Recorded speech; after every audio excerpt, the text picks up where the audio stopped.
धरी रह गई सारी तैयारी, आई नहीं रागनी तिवारी। देखिए, खैर ये बात तो जग जाहिर है कि जितनी बकचोदी कर लेते हैं उतने करने की औकात इनके पिछवाड़े में नहीं है। चाहे रागिनी तिवारी हो, चाहे कपिल मिश्रा हो, चाहे वो भड़वा उपदेश राणा हो, किसी के पिछवाड़े इतना दम नहीं है कि आकर ये किसानों की जो सड़कें हैं उसे खाली करा दे।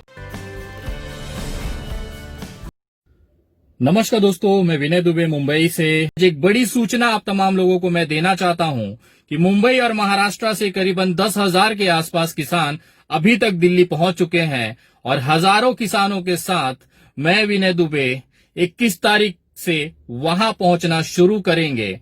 आज महाराष्ट्र के किसानों के प्रमुख, जितने भी महाराष्ट्र के जो लोग हैं, किसान के संबंधित मामले से जुड़े लोग हैं, समाज सेवी हैं, सोशल एक्टिविस्ट हैं, उन तमाम लोगों से हमारी जो बातें चल रही थी, उसके बाद जो तैयारियां हुई हैं, उसमें यह तय हुआ है कि अब दिल्ली कूच किया जाएगा और किसानों के आंदोलन के साथ महाराष्ट्र भी अब जुड़ेगा, जिसको लेकर खबरें अब समाचार चैनलों पर भी आ रही हैं। आपको दिखाना चाहता हूं एक छोटी सी खबर जो इस समय महाराष्ट्र के समाचार चैनलों पे चल रही है। कर रहे थे और अब बड़ी खबर ये आ रही है कि महाराष्ट्र के किसान भी किसान आंदोलन से जुड़ने जा रहे हैं। दिल्ली में आंदोलन कर रहे किसानों का समर्थन करने के लिए महाराष्ट्र के किसान भी अब दिल्ली कूच की तैयारी में हैं। आप समझ सकते हैं, पहले ही पंजाब, हरियाणा, उत्तर प्रदेश से जो किसान दिल्ली पहुंचे हैं, उनकी वजह से मुश्किलें दिल्ली की बढ़ चुकी हैं। दिल्ली के बॉर्डर सील हैं, दिल्ली वालों को आने जाने में परेशानियों का सामना करना पड़ रहा है। और अब इस वक्त बड़ी खबर मुंबई से ये आ रही है कि महाराष्ट्र के किसान भी अब दिल्ली कूच करेंगे। मैं याद दिलाना चाहूंगा, आज से कुछ साल पहले एक बड़ा किसान आंदोलन महाराष्ट्र में हुआ था। वो किसानों से भी हमने निवेदन किया है कि दिल्ली किसान में हो रहे आंदोलन में शिरकत करें और वहां पे अपना साथ दिल्ली के, देश के किसानों के साथ दें। इस तरह से मैं आपको एक दिखाना चाहूंगा छोटी सी वीडियो कि किस तरह से पिछली बार हमने महाराष्ट्र की भाजपा सरकार की चूल्हे हिला दी थी किसान आंदोलन के जरिए, जिस समय 30,000 से ज्यादा किसान नासिक से चलकर मुंबई आए थे। जरा देखिएगा, एक झलक है।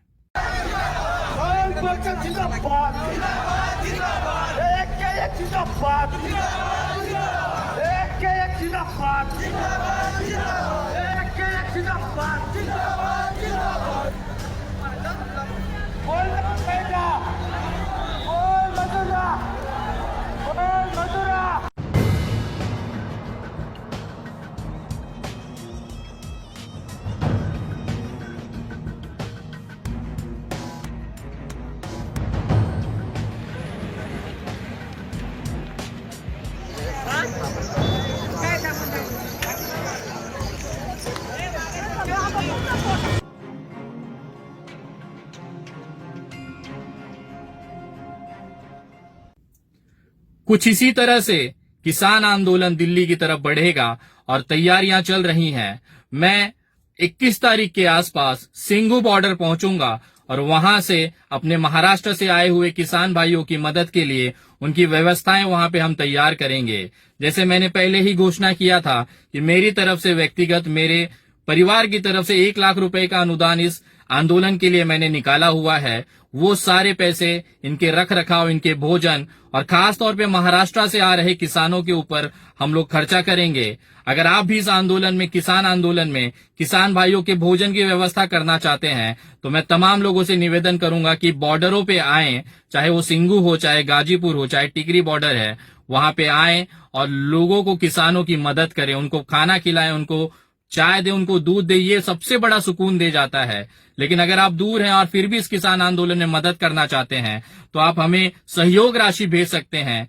लगातार जब तक ये आंदोलन चलता रहेगा, हमारी सेवादार वहां पे चालू रहेगी। हमारे जो टीम है, हमारे जो लोग हैं, वो किसानों को भोजन वहां पे खिलाते रहेंगे। अगर आप आर्थिक मदद भेजना चाहते हैं, और मैं निवेदन करूंगा, हम दिन भर, साल भर अपने परिवार के लिए जीते हैं, कभी एक छोटा सा पल अब किसान भाइयों को साथ देने की जरूरत है।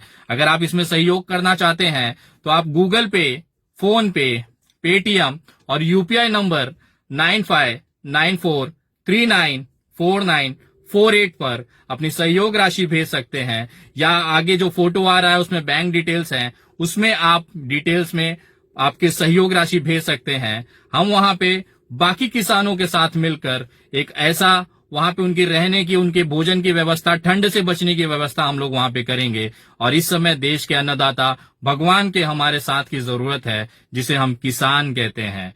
अब आप किसानों ने तो हमारी सेवा की, आज तक हमारा पेट भरते रहे। अब हमारी बारी है उनके पेट में निवाला जाते रहे और उनको भूखे पेट न सोना पड़े। ये आपकी और हम सब की जिम्मेदारी है। 21 तारीख में आ रहा हूं दिल्ली अपने महाराष्ट्र के किसान भाइयों के साथ, और इस बार लड़ाई आर पार की होगी। जय हिंद, जय महाराष्ट्र।